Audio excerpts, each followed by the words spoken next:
But one mistake, you want to know some things I would do differently. One thing I would do differently is I wouldn't have kept Jimmy G as the bridge QB. I think he was too raw to not have a bridge, but I think bringing in somebody like an Andy Dalton might have made a lot more sense, who's not a huge step down from Jimmy G. But the big thing is doesn't own the locker room, right? Because Kyle wanted to do this substitution package thing with Lance, and the locker room revolted, and they said, no, it's not fair. Jimmy drove us down, and then Lance gets all the credit for the touchdown. And, it just, to me, it's like, if you're all bought in, everybody should just be like, hey, we're winning. Who cares who gets the credit? But everybody had emotional ties to Jimmy.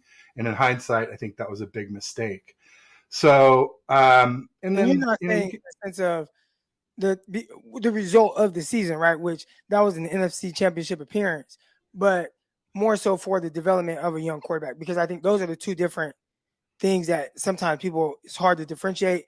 I remember during the time and when just you started hearing certain things, and when it was clear, like, okay, I don't think Trey Lance is going to start, my mind already started kind of, the wheels started turning and starting to look ahead and saying, man, I thought, and I said this right away, I thought the 49ers would have been the best case scenario for any rookie, but it might not have been the best case for Trey Lance because he needed to play. There were a lot of things that he needed to experience.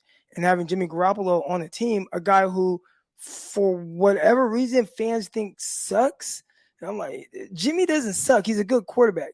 And it'd be extremely difficult for any rookie quarterback, regardless of who you are, for any rookie quarterback to come in and just be, one, more beloved in the locker room than Jimmy Garoppolo, especially based on the things that he had gone through with his team. And then two, just the level of success that he has had in the sense of just winning. He has won a lot of games for the 49ers and with the 49ers. And I know we can turn to the playoffs and see some games where it's like, we didn't really win those because of Jimmy, right? But there were a lot of even regular season games and I think the players might factor that in more than the fans, where, man, look at these regular season games where Jimmy came through in the clutch here. Jimmy came through in the clutch here. Look what Jimmy did in this game. And, look at this battle here. And, I remember 2019, it was both the Arizona games. He's throwing for like 400 yards and 4 touchdowns. And like those things, they see him play day in, day out, how he prepares. And I thought for a young guy like Lance, who needed to make some mistakes coming into that situation, it started to look like, dang, if you don't get rid of Jimmy, it can be a little tough. And I think it continued to kind of be tough.